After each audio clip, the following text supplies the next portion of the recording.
Good afternoon, everybody. My name is Aasim Padela. It's a pleasure to be here with you on the ISPU website, talking about the intersection of religious practice and the ethics of healthcare in the COVID-19 era. I'm an ISPU expert, but I also am at the University of Chicago, where I lead a program called the Initiative on Islam and Medicine. So I'm glad that you have joined us, and hopefully this session will be of benefit to you all. What I'd like to start with is talking about myself and my research area. And from the slide that you can see, my work resides at this intersection between the Islamic tradition, biomedicine, and Muslim practices. Specifically, the academic research that I do revolves around three distinct populations. I study Muslim patients and their encounters with the healthcare system, specifically thinking about how Islam impacts patient decisions and their healthcare seeking behaviors. I study Muslim physicians, specifically the idea of how Islam informs their bioethical attitudes and their specific practice of medicine.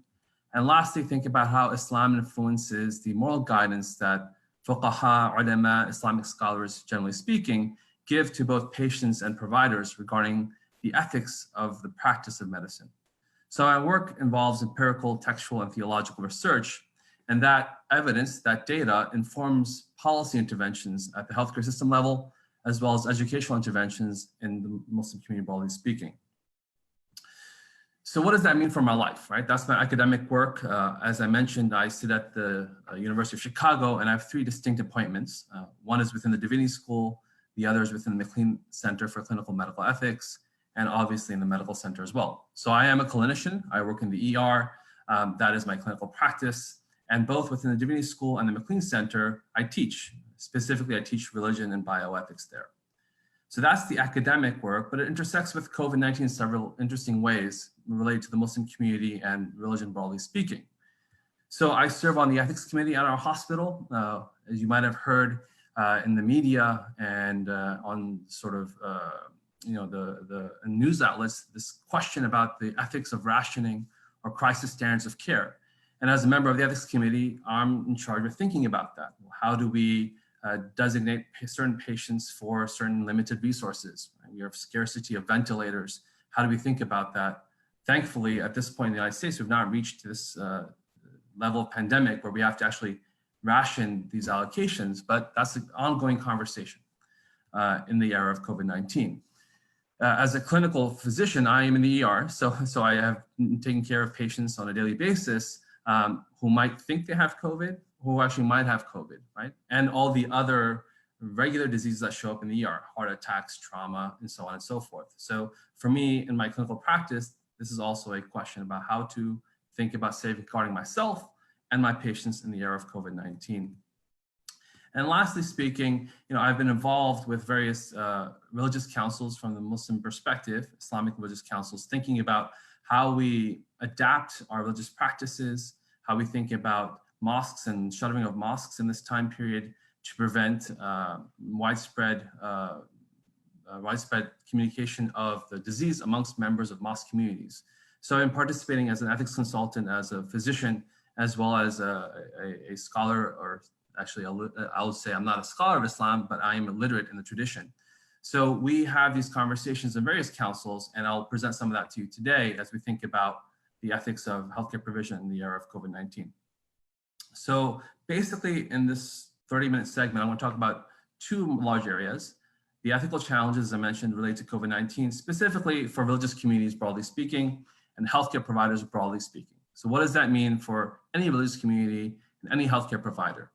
And then, given that my work revolves a lot around Muslims and Muslim physicians and patients, we'll have a case example talking about Muslims and Ramadan, which is going to start in the next couple of days. Then I'm going to talk about, and particularly for the audience for the ISPU here, knowledge gaps, right, that relates to how we think about COVID-19 and the intersection with religious life. The knowledge gaps relate to data on healthcare disparities, and that informed lacks of policies or misinformed policies related to accommodation of religious practices.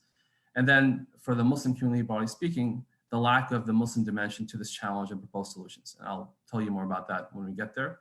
And hopefully we'll have some time for question and answer and engagement with you all who are listening.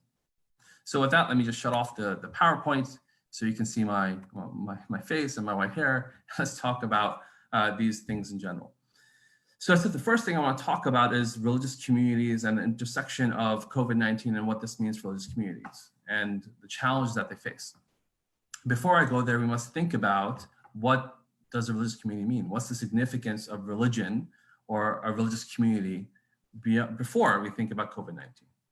So the religious communities have three main things that they provide individuals. One, they provide them an orientation to life. Religion is a form of meaning making for many individuals across the world. It provides them a sense of direction to their end goal, what their life should be about. It gives them a sense of meaning to what's happening to them. They interpret their daily occurrences, whether it's disease or whether it's a successful job interview, through a religious lens. Right? What does this mean for me? How is it happening? And then it provides an ontological schema, right? So not only where my end goal will be, not only how I interpret what's happening now, but what is happening now and why, right? The questions of why. So these existential questions are answered in certain ways by religion. It's a meaning-making exercise for those who practice religion. Now, communities provide certain things. Aside from meaning-making, they're also a source of social support, right? Specifically social connections. That's what we call a religious community. Right? And community offers many benefits from a health lens. People in communities, religious or otherwise, tend to have greater social support. They tend to have better psychological health. They tend to have ability to weather challenges better than others. Actually, we know that there's large studies in different populations that show people who are connected to religious communities tend to live longer if you adjust for health status than those who are not. And some might say that's because religion makes a difference. However, if you look into data, there's 2 or 3 different explanations offered. One of them is that the notion of community, that you have a social network, you face a challenge, you can rely on your social network to get out of that. Another is that it provides a coping mechanism, right? So people can understand and weather challenges if they have a sense of meaning making from them, right? This is, there is going to be, some idea of, I'm facing this problem, but there'll be release, right? Or God's in control.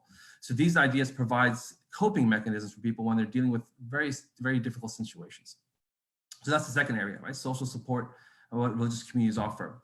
Thirdly, and I'll just say very plainly speaking, that religious communities offer the social determinants of health, right? For some people, it's a place where not only do you get social support, but I get fiscal support. I get food. I'm challenged by food insecurity. I know I can get a meal, right, when I attend church on service this day, right? It's a place where you can get vocational training, right? So there are classes that are held, educational classes that are held not just for children, right? Like Vacation Bible School or Muslim Sunday School, whatever it might be, but rather education for people to get skills, computer training. So the social determinants of health are serviced by religious communities, particularly communities in the United States, where there is a long-standing history of partnership between faith-based communities, public health authorities, and economic institutions. So that's what, the significance of religious community. Forget about COVID-19 for a moment, but there's a specific importance to the religious communities in the context of America, which has a society that is, at least in surveys that we know, indicates that religion is very important to them across the board. The other thing I would say that religious communities offer are a place for religious rituals. Right? Birth, sort of, you have the idea of bar mitzvahs, you have the idea of communion, you have religious rituals around marriage, you have religious rituals around dying, burial, funeral prayers. So these rituals that are not only meaning making, right, but are specific identity, ways of forming identity, are provided by religious communities. And they don't necessarily exist outside of that, right? Data again, so if you think about who performs the burials in the United States, there are 2.5 million people die every year.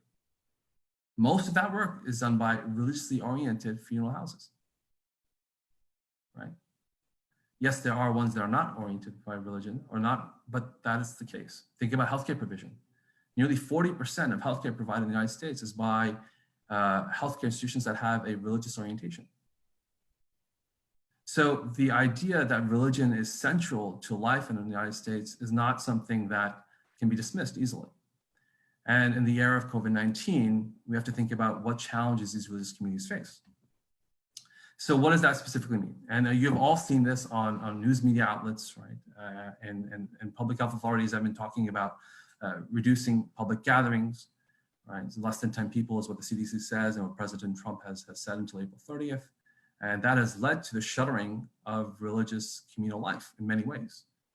For Muslims, mosques are closed. For Christians, a lot of churches are closed. And you might have heard there are few churches that still are open or trying to skirt these bans and these constraints. But my point is that that communal life is on pause and hold right now. And it's not just, oh, these places are ones where I can get meaning, but a lot of the social determinants of health, the social services, the meaning-making related to rituals that are going to occur right now, burials and funerals, these are all finding challenges at this time because of the pausing, not just work life, business life, but religious community life. And I think that's a significant issue that we have to talk about. So that's what COVID-19 brings up. The ethical challenge really is of when can we open life? When can we go back to servicing the human needs that religious communities do? When? What is the threshold? The other question becomes for religious communities is this notion, and you've seen this debated within pundits on the talk shows as well as in academic articles, that is religion essential? So you hear that essential services can remain open. I was driving today and I saw that the dry cleaners are open. I saw in Chicago the bike shops open. And these are classified, they have signs, essential services. But when I drive by my mosque, it's not open. When I go to the Islamic school, it's not open.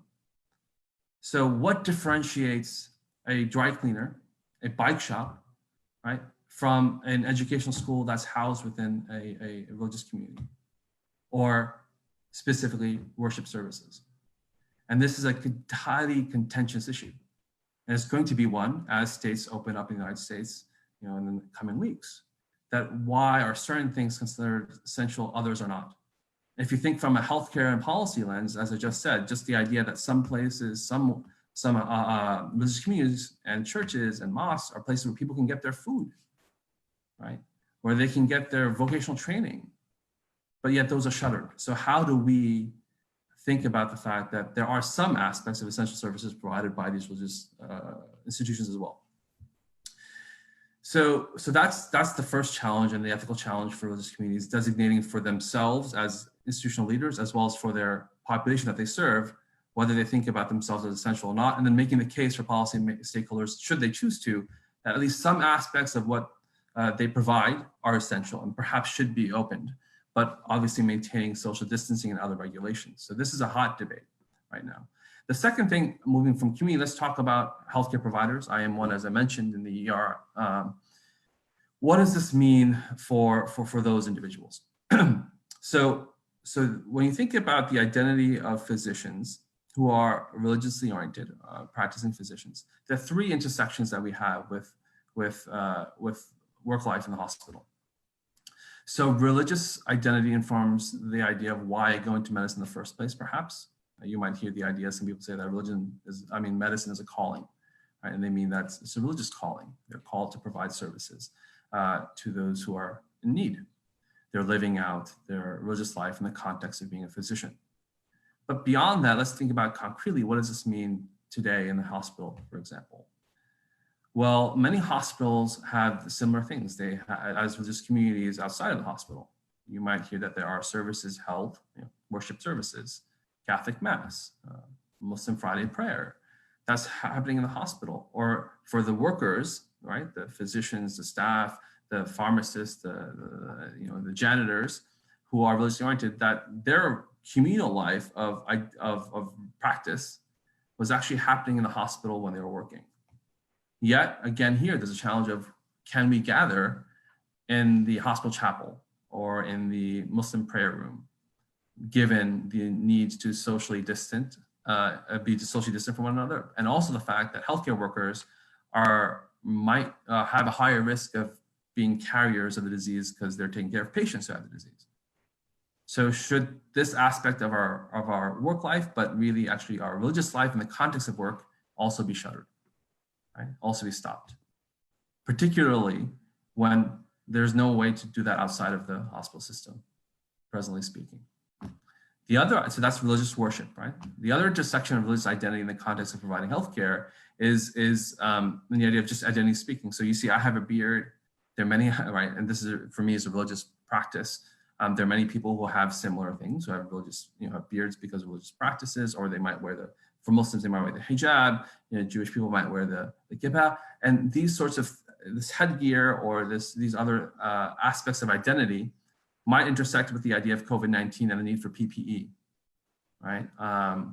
And you might see there are debates around whether we should, shave our beards, whether hijabs, for example, are creating infectious risk in the hospital. This occurred prior to COVID-19, but has taken a new energy in the era of COVID-19. And in the context of scarcity, you might have heard that that a lot of doctors are talking about, we don't have appropriate PPE. A lot of nurses are saying the same thing. So now for someone like myself or others who have to, a mask won't fit me, right? A 95 mask, I would have to wear a PAPR, and there are limited supplies. How do we think about this notion of identity, right? The religious appearance and the scarcity of supplies. This is an ethical challenge for healthcare systems, perhaps some of them. And do you bend to saying no? Our workplace policies must provide for accommodations for religious practices.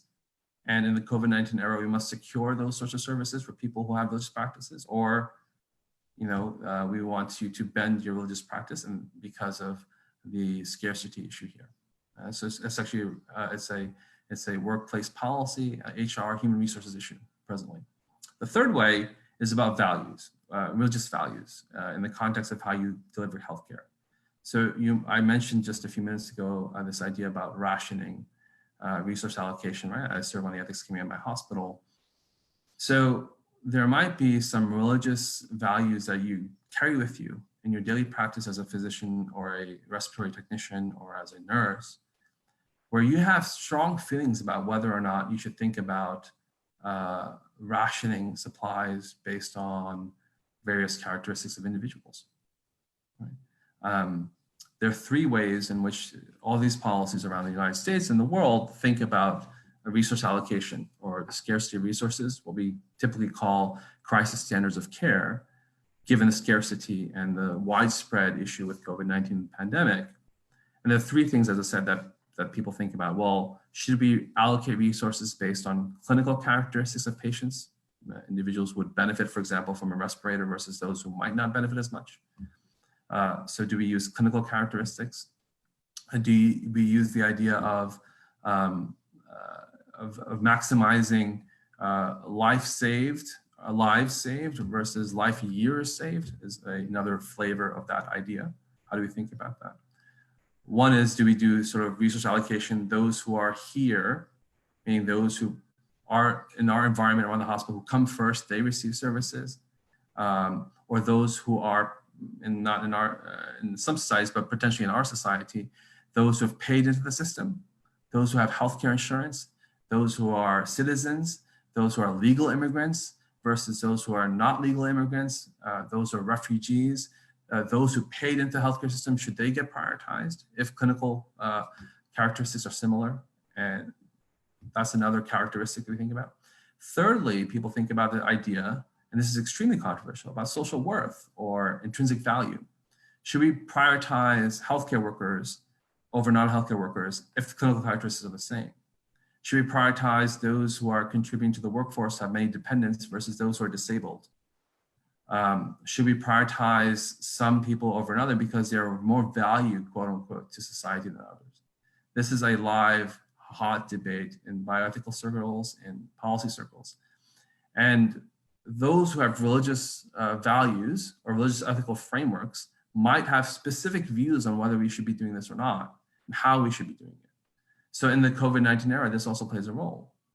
As you roll out in the ethics committee, as an administrator of the hospital, as the frontline physician who might be charged with deciding or implementing who gets the ventilator and who doesn't.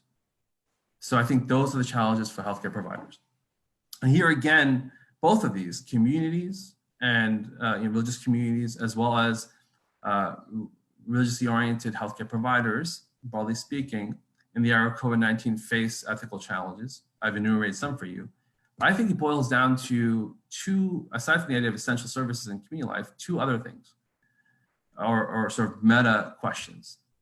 Is health an instrumental value?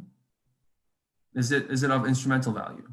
Meaning your well-being, your health, is it instrumental? Is it a means, right, towards some other goal? Or is it by itself the ultimate value? Meaning that health should be prioritized over everything else. Not just health for individuals, but societal well-being, broadly speaking, the health of the population. Right? So for the community, that's what for the community side, religious community side, does that mean that we should prioritize physical health over social health, over spiritual health? And therefore, religious communities are not essential because we believe, or some people would argue, that physical health is more important than spiritual health. Therefore, religious communities and churches and mosques can remain shuttered. Although they service spiritual health, they don't service physical health, right? It's an instrumental value for some, right? That health, some might say, I mean, it's an intrinsic value here. That physical health is an intrinsic value, spiritual health is a lesser value, and religious practice is just instrumental to physical health. As I mentioned to you, data shows that people attached to religious communities live longer, right? That's an instrumental notion. So be part of a religious community, perhaps for social support, perhaps for you living longer, which is a physical notion of health. So that's an essential aspect. And the question, right? Is it an instrumental value? Is it an intrinsic value or the ultimate value? I mean, it trumps everything else. And the same thing for healthcare providers. Is my value as a healthcare provider instrumental to societal good? That my identity as a healthcare provider is the prioritized identity as someone who can help people who are suffering from COVID-19, or for me, is my religious identity as a Muslim, right, more important than my work value as a physician? So when people make decisions about should I pray or not pray, should I service an ethical policy around rationing of resources that I might not agree with as a religious person, but it's okay from a medical lens. I know this concept might be a little bit confusing, particularly in the way that I've said it, but you have to decide what's primary. And that's the contentious issue, both for the religious community and for the religious individual. What is the primary role I have? What's the primary goal of me as an individual? What's the primary goal of the religious community? Is it to service another end? Or is it for itself, its value itself? That's the question. And when you see all these debates, I think we should think, and you should be looking at, well, what are they saying actually at that meta level? Are they thinking of religion as an instrumental thing to something else, or is religion itself worth itself? I mean, is worthy by itself? Religious practices, religious identity, the being of individual as a religious person. Okay, so let me now shift gears for a second and move to, as I said in a case example, that might make this more concrete and specific, at least for some of you, because Muslims are going to be entering the month of Ramadan in the next day or so. And what does that mean? So Ramadan, the month of Ramadan for Muslims, and many of you know this, I'm just going to, for those who don't, let me just give you a brief sense of what Ramadan signifies for Muslims around the globe. It's a month of spiritual purification. It's a month of community service. It's a month of religious rituals, right? Specific ones that only exist in this month. So for example, the mandatory fasting from dawn to dusk, leaving off of food and drink, and sexual relations during those hours is a practice that's obligatory upon the majority of Muslims during this month only. So that's a specific practice. Similarly, there's the night vigil prayers that are done or have been done, usually are done in mosques, right? Where you go after you've broken your fast, after the last prayer of the day, the fifth prayer of the day, there's a services for an hour and a half, sometimes 2 hours, where you are following an imam who's reciting chapters of the Quran during the month of Ramadan. Again, a specific practice that only exists during this month. Right? It's a special practice, special ritual. So for Muslims, this is a very significant month because it combines all these things, right? You're fasting, you're focused on the notion that I'm doing this for God, I'm leaving off food and drink, I'm purifying myself, I'm doing extra prayers, I'm orienting my life in a certain way, my schedule is totally changed, I'm getting up before dawn, right? And so I can eat and hydrate myself. I'm going to break my fast after sundown. I'm going to go to the mosque if I can, or if I can't go to the mosque, do these night vigils, I will do it at home. We have gatherings in our houses and at times at mosques, typically, to break our fast together in a community way, to rejoice in this great thing that we've done together. So it's a very particularly amazing month, spiritually illuminating for many. And in the context of COVID-19, there will be differences for all of us, right? So let's talk about, again, the two sectors for the mosques, right? The community settings, the Islamic centers. Well, they're shuttered presently, at least till April 30th. And the question becomes, well, those night vigil prayers, they won't be happening in communal setting, right? That recitation of the Quran, those extra sort of, the spiritual charge you get from spending that time together won't be happening. The social notion of, I mentioned that many places, mosques are the place or churches are the place where people can get food. The iftar, the breaking of the fast gathering is, again, particularly in inner cities, where a lot of people who have food insecurity would get a meal. They know in Ramadan, Muslims are not, that they can come around that time and they'll get a meal. Mosques won't necessarily be providing that community service, and perhaps some of them won't even have boxes of food for people to have, just to collect. How do we think about that? Right, that social, aside from religious value, that social value won't be there either. Those social determinants of health won't be there. In Ramadan, a lot of extra talks and sermons happen. We know Friday prayers are also right now, generally speaking, suspended or at mosques because of the restrictions on public gatherings. So you won't have those enriching talks and sermons in the community setting that people are used to in Ramadan. That helps orient your life in a certain way. So for Muslims in the community life, this COVID-19 pandemic is going to severely challenge their ritualistic practices, their social practices related to Ramadan.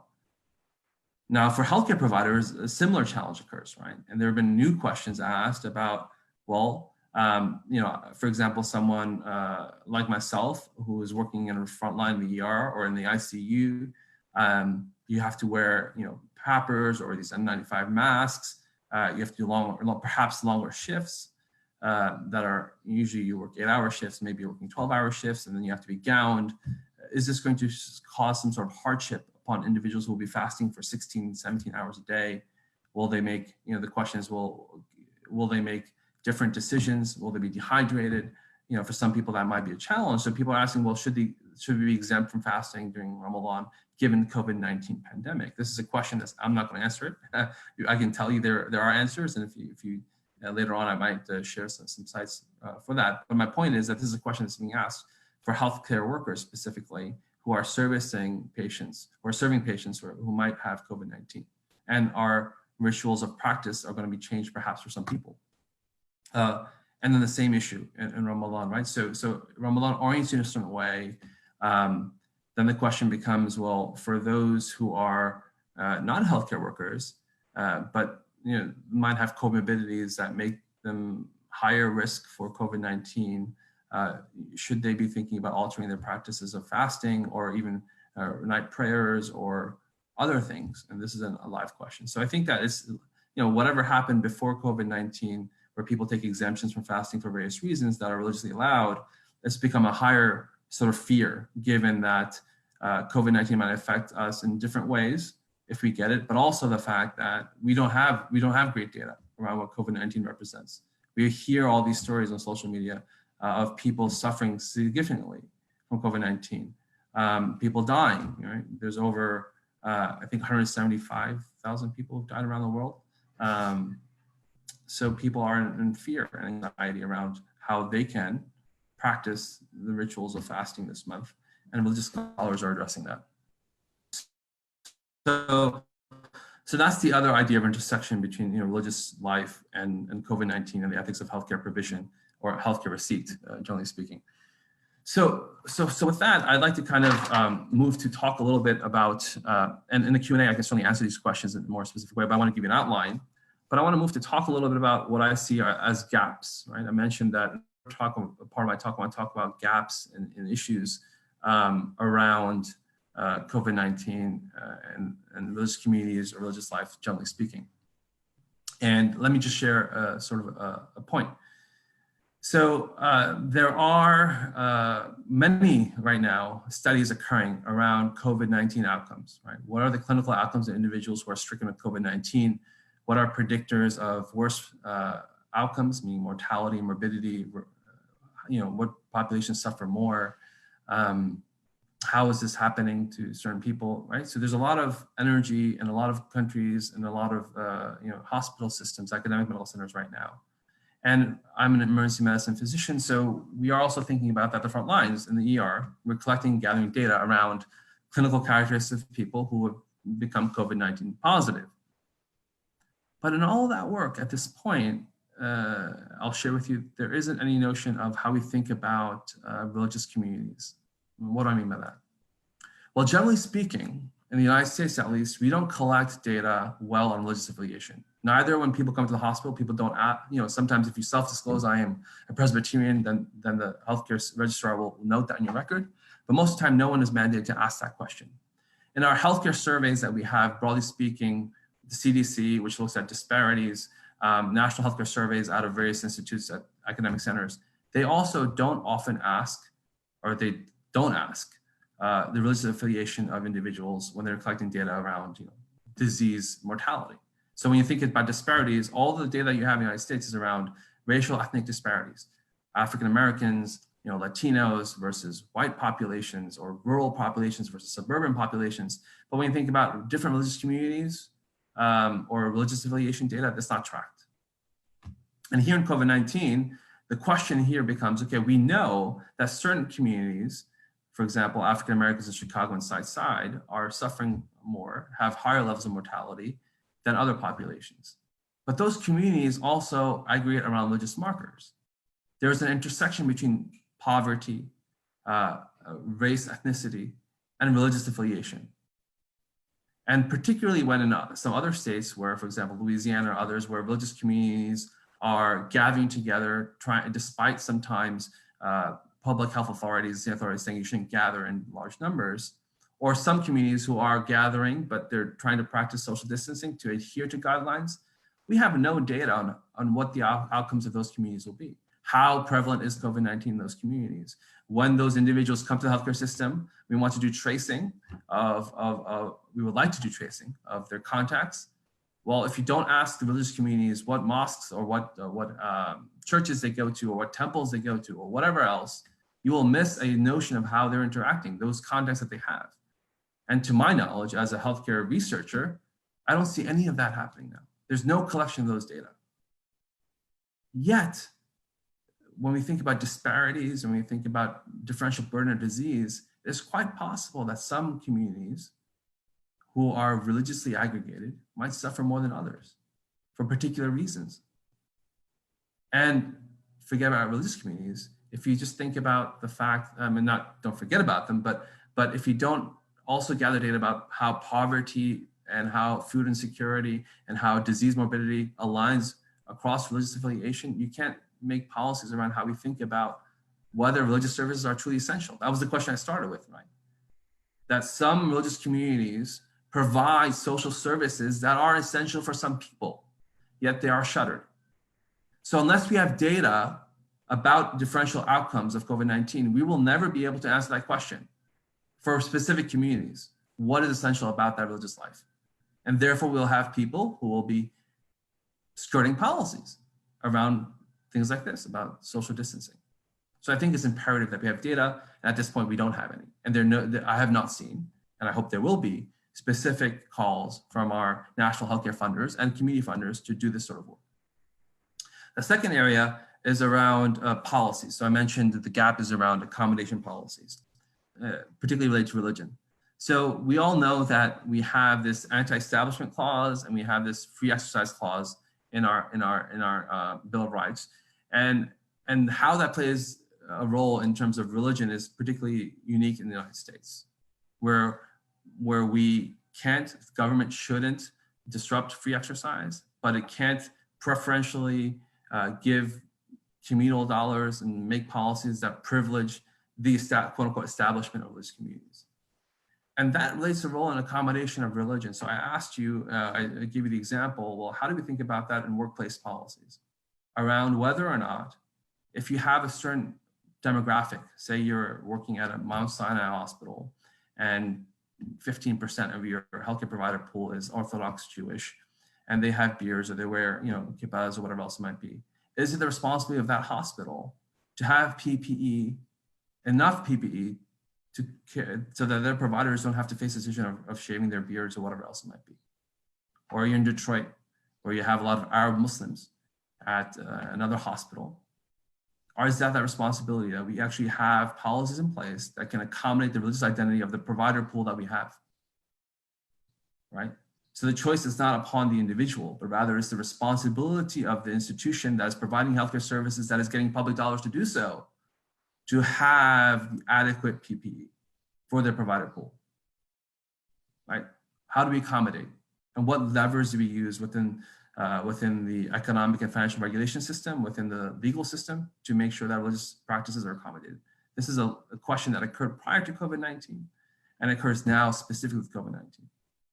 And again, I have not seen any great policy work on that topic. Now, I'm not the scholar of everything and I've not read everything, but I'm just telling you, these questions are pregnant questions that can be answered in this era, but we need dedicated work to do so. Thirdly speaking, as I mentioned, the gap, I think, is the Muslim presence and the Muslim dimension. What do I mean by that related to challenges and solutions?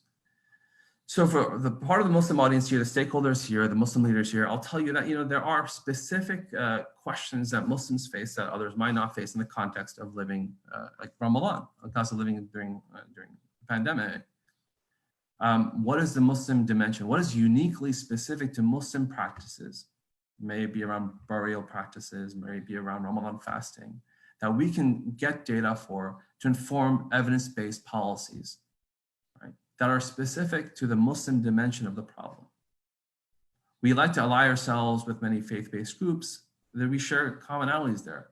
We like to ally ourselves with other groups, we share commonalities there. But what is uniquely Muslim here? What are Muslims facing significantly different than others?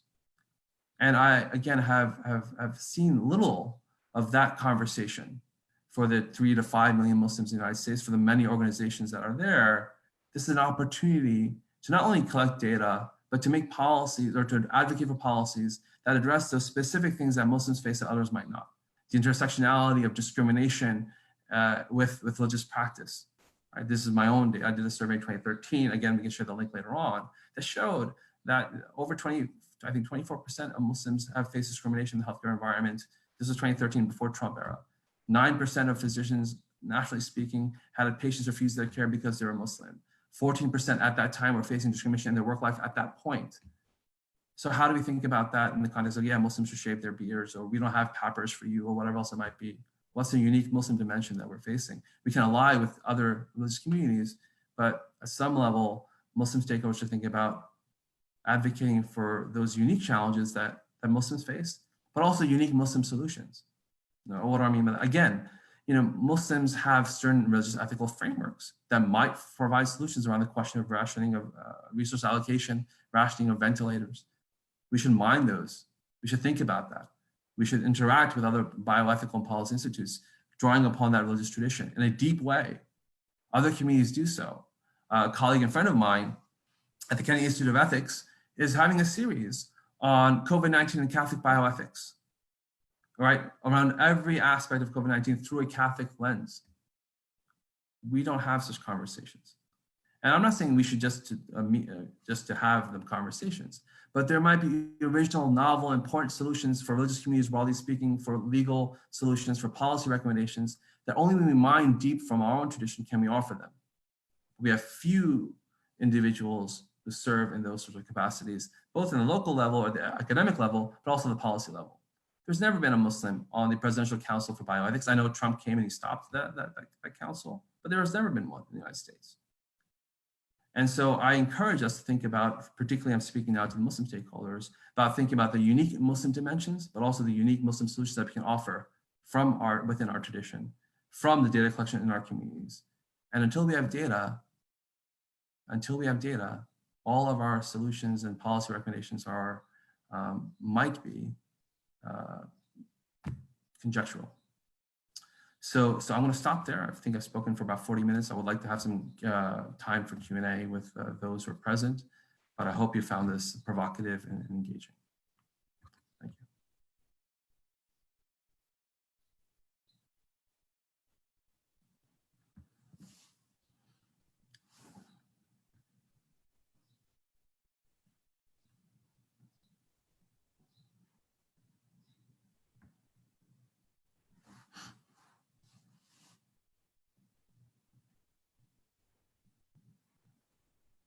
Yeah, I'll wait a couple of minutes. I see there's some chatter there. I'll wait a couple of minutes to take questions, but if there aren't any, that's also okay. We can end in a couple of minutes as well.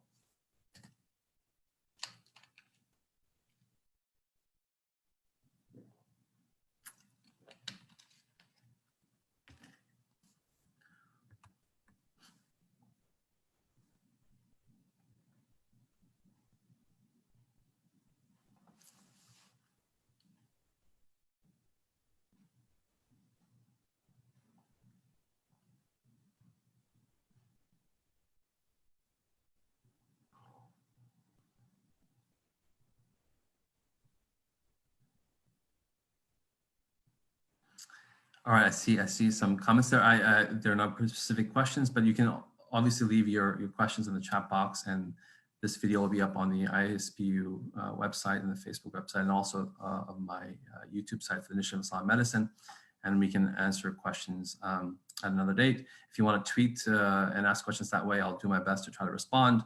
My Twitter handle is just at Aasim_Padela. So in any case, thank you for your time. I hope you find this beneficial, and stay safe. Thanks. Bye.